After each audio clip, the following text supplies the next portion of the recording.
Binabad ko ito ng 1 oras with gata, ang malagkit.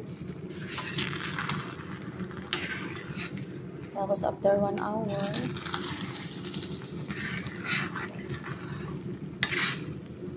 pakuluan lang siya. Isa lang na agad siya.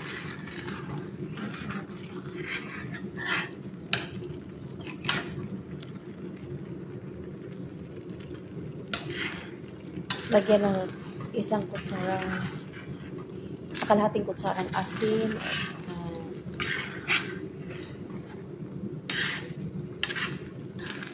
tatlong kutsarang asukal. Pero as you like, kung gusto nyo na matamis, dagdagan nyo lang.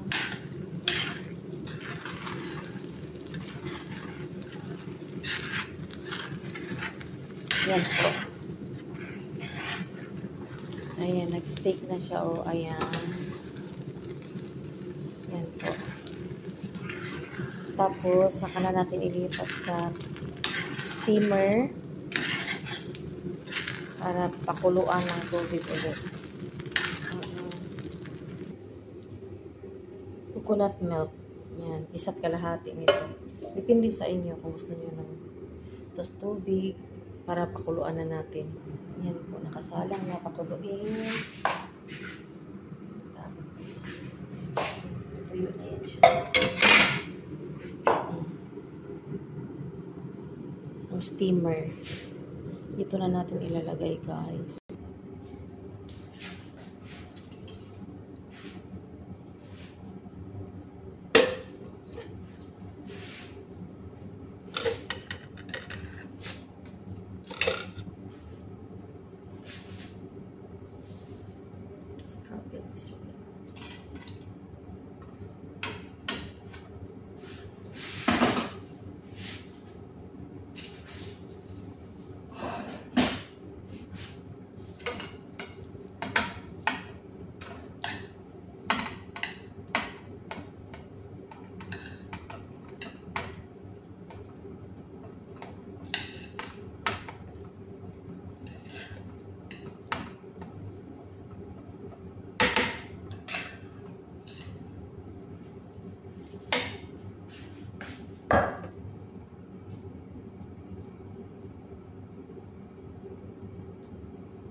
Yan po, pakuluin hanggang maluto.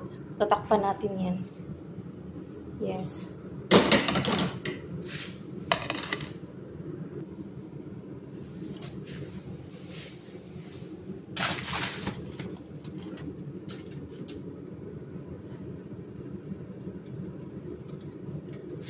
Yan, maluluto na siya.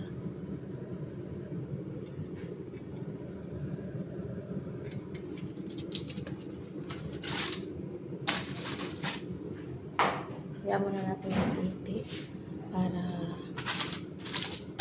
maging lutong-luto siya. Tapos,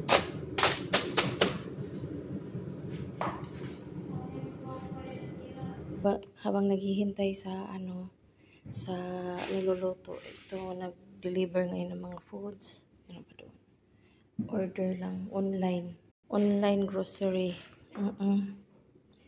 Yan, ihatid ko na sa taas. Bubuksan ko ang croissant para ready to eat na lang. Tapos ilalagay ko sa first floor.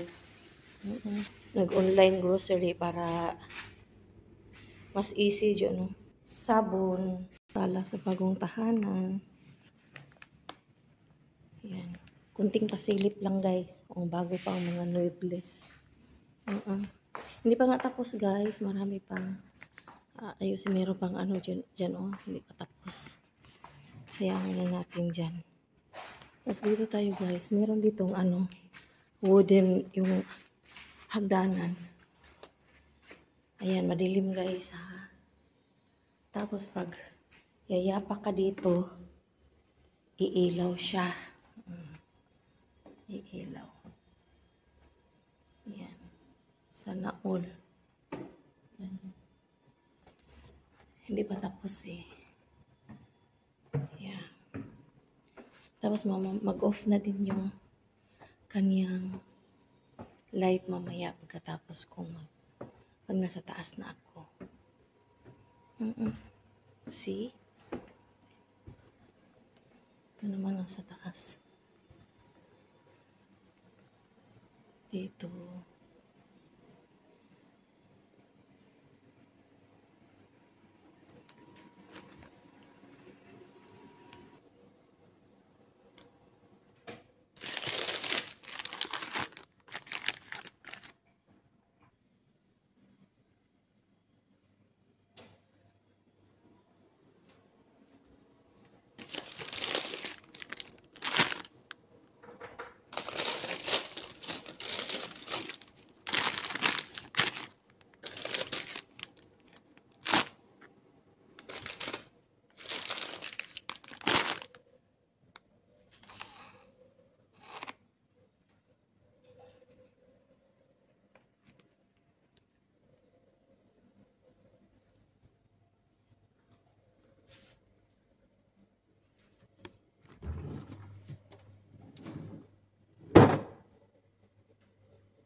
Time check.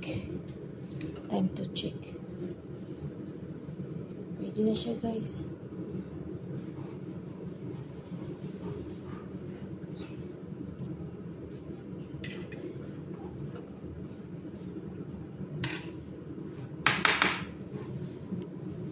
Ito na guys. Hanggang dito na muna. And this is your Divine Jubin channel. Goodbye. God bless you all. See you in next vlog. Bye everyone.